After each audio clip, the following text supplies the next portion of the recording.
Eu acho que é uma das principais dúvidas de quem opera SMC, até as pessoas que já têm um pouquinho mais de tempo, mas através do que eu vou mostrar para vocês, como que a gente faz a marcação do nosso operacional, vocês acredito que vai sanar todas as dúvidas em relação à estrutura, e através daí, dessa padronização, que eu consegui realmente identificar e parar de cair nessas manipulações, tá bom? Se a estrutura é de 1 hora, a liquidez tem que ser vista numa hora. Eu não posso cair para 15 minutos, eu não posso cair para 5 minutos para procurar liquidez. Essa formação de 3 candles, como que eu faço a identificação através da minha estrutura? Essa é uma regrinha que vocês vão precisar gravar, tá bom? A teoria. Depois na prática vai ficando muito tranquilo, ok? Eu acho que é uma das principais dúvidas de quem opera SMC, até as pessoas que já têm um pouquinho mais de tempo, fazer a marcação das estruturas. Eu queria mostrar para vocês de forma objetiva como que a gente faz a marcação do nosso operacional para que vocês não tenham mais essa dúvida, né? Então, eu acredito que na aula de hoje, por exemplo, a gente já falou sobre liquidez. Então, a gente vai falar sobre a marcação dos nossos ranges, como identificar. A gente também vai falar sobre o ciclo interno do range, que eu falo demais, né, nas redes sociais. E eu acredito que isso vai sanar a dúvida de muitos de vocês, certo? Então, vamos lá. Eu queria trazer para vocês, pessoal, porque a parte mais difícil da SMC, principalmente para quem está iniciando, é ele ser muito subjetivo, né? Então, isso faz com que também muitas pessoas acabam desistindo por conta disso, porque acaba sendo muito difícil para quem está iniciando. Mas, através do que eu vou mostrar para vocês, como que a gente faz a marcação do nosso operacional, vocês acredito que vai sanar todas as dúvidas em relação à estrutura, onde vocês não vão ter aquela, será que eu estou marcando a estrutura correta? Será que isso aqui é uma estrutura de 15 minutos? Isso não vai ter mais, tá?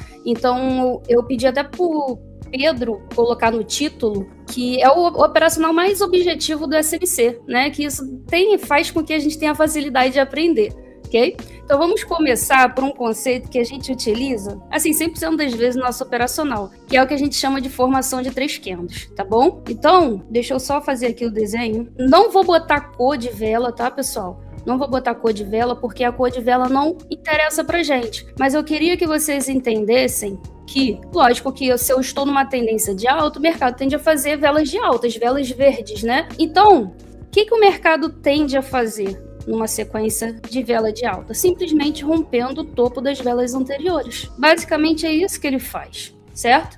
Ele está mostrando pra gente que o mercado está dando continuidade daquele movimento, certo? Então, cada vez mais as velas, elas simplesmente vão rompendo o topo das velas anteriores. A partir do momento que alguma das velas, não precisa ser vela vermelha, a única coisa que ela tem que fazer é simplesmente romper o fundo da vela anterior, certo? Então, imagina que, lógico que aqui ele vai iniciar dessa forma, ele simplesmente rompeu o fundo dessa vela. Aqui ele está demonstrando pra gente que interrompeu exatamente o movimento de continuidade, tá? Agora ele fez um dos requisitos para validar essa formação de 3 candles. Qual é o próximo requisito? Romper o topo da vela que deu início a esse recuo, tá bom? Então, numa tendência de alta, eu quero ver um fundo com formação de 3 candles. Simples. Aqui ele está me demonstrando que houve simplesmente um recuo, certo, pessoal? Então, o mercado ele interrompe esse movimento comprador, certo? Faz aqui um recuo e quebra novamente. Para validação dessa formação de 3 candles, então eu preciso de 2 requisitos. O rompimento do fundo da vela que deu início a esse recuo e depois o rompimento do topo, tá bom? A mesma coisa vai acontecer ao contrário. Só que numa tendência de baixa, o que as velas vermelhas, as velas de baixa, elas tendem a fazer? Romper o fundo das velas anteriores. A partir do momento que alguma dessas velas quebra esse padrão, rompendo o topo da vela, tá? Pode ser com o corpo, pode ser com o pavio, tanto faz. Como eu falei para vocês, o mercado ele simplesmente continua fazendo a movimentação numa tendência de baixa. As velas elas simplesmente têm a missão de romper o fundo das velas anteriores. Mas a partir do momento que o mercado quebra esse padrão, então a gente tem aqui uma possível formação de 3 candles. A gente podia cair o time para procurar liquidez se naquela pernada não tinha, né? Então eu fui procurando um padrão onde eu pudesse identificar qual era a liquidez que eu poderia esperar dentro daquela pernada. E através daí, dessa padronização, que eu consegui realmente identificar e parar de cair nessas manipulações, tá bom? Porque muitas pessoas como elas caem o time para procurar liquidez, o mercado gera aquela liquidez ali do time inferior, só que não era para ter caído. Se a estrutura é de 1 hora, a liquidez tem que ser vista numa hora. Eu não posso cair para 15 minutos, eu não posso cair para 5 minutos para procurar liquidez, porque aquele alinhamento, se 1 hora não tem liquidez, é a geração de liquidez que o mercado está fazendo e vocês acabam caindo nessa manipulação, tá bom? Então vamos lá. Essa formação de 3 candles, como que eu faço a identificação através da minha estrutura? Essa é uma regrinha que vocês vão precisar gravar, tá bom? A teoria. Depois, na prática, vai ficando muito tranquilo, ok? Por exemplo, eu quero saber qual é a estrutura do diário. A gente tem que entender que a estrutura do diário, ela é simplesmente vista pelo semanal.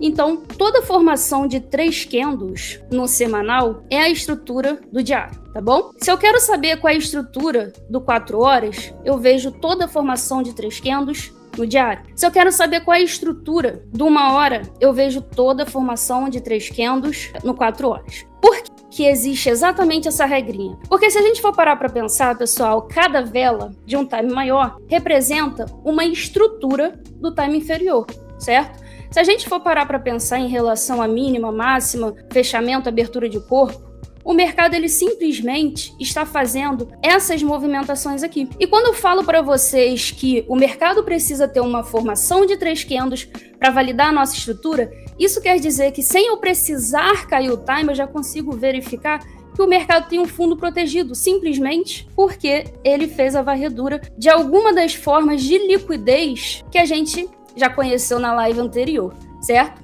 Então a gente aprendeu na live que para um fundo dentro do nosso operacional ser protegido, ele tem que varrer a liquidez e fazer o rompimento do topo da estrutura anterior. Então essa formação de 3 candles, o que ela está me dizendo? Eu já estou vendo que possivelmente o mercado ele varreu aquela liquidez sem eu precisar cair o time. E eu estou fazendo o quê? De forma padronizada, tá bom? Então, esses 3 candles, ele representa 2 coisas dentro do nosso operacional, liquidez interna e a marcação da estrutura do time inferior, tá bom? Então, se eu quero saber qual é a estrutura dos 15 minutos, eu consigo verificar pelo 1 hora, tá bom?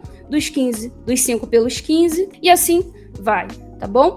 Então vamos lá, isso vocês anotem, porque depois que vocês conseguirem gravar, isso vocês vão tirar de letra e vocês nunca mais vão ter dúvida como fazer a marcação de uma estrutura, tá? Porque está totalmente padronizado.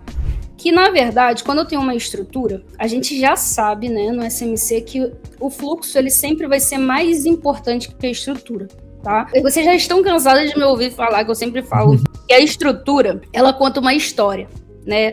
Por exemplo, ela me fala uma possível narrativa que vai acontecer para o futuro, certo? Então eu tô pensando assim, como eu falei para vocês na primeira live, eu estou acreditando que esse mensal ele vai ser virado, certo? Então, isso tá me dizendo o quê? Através das estruturas. Porque eu sei que o pullback, a partir do momento que o mensal vira para baixo, é para iniciar o pullback do anual. Ele começou o ciclo interno do range. E quais são os 2 requisitos que eu acabei de falar? A partir do momento que começa o ciclo interno, o mercado tá vindo retirar a liquidez interna. Na ausência dessa liquidez interna, ele tende a gerar as armadilhas que a gente aprendeu lá na primeira live, tá? Quem não assistiu, recomendo fortemente, porque tá muito completo, você nunca mais vai ter dúvida também sobre liquidez, ok? Então, a partir do momento que inicia a fase de retração, o mercado tá vindo retirar essa liquidez e mitigar a zona de demanda. Quando ele conclui esse objetivo, porque cada time, quando se coloca para baixo, ele tem algum objetivo, certo? E a partir do momento que ele conclui esse objetivo, o mercado tende a continuar naquela tendência.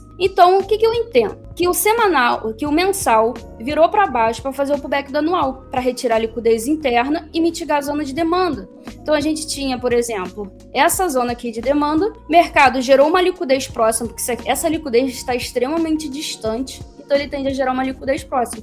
Conclui o ciclo. A partir do momento que ele conclui o ciclo, então as estruturas que estão de baixo, elas tendem a ser viradas. Tá bom? Só que isso é uma presunção minha. Eu estou falando já há muito tempo que eu acredito, desde que o momento que ele estava aqui de baixo, indo mitigar essa zona de demanda, que eu acreditava agora que ele iria romper esse topo. Mas é apenas uma presunção, tá bom? Porque o fluxo tem que confirmar isso. E quem é o fluxo do anual? O mensal? Ele só me indica a continuidade daquela tendência a partir do momento que o mensal está alinhado com o anual, tá bom? Só que eu consigo, através da narrativa, verificar isso de forma antecipada, que é o que está acontecendo, certo? Eu tenho uma presunção que esse mensal pode ser virado. Mas se o fluxo que está aqui subindo, ele foi interrompido, porque quem está sustentando essa alta? Aparentemente o semanal, certo? A partir do momento que esse fluxo foi interrompido, o mercado pode falar que eu estou errado,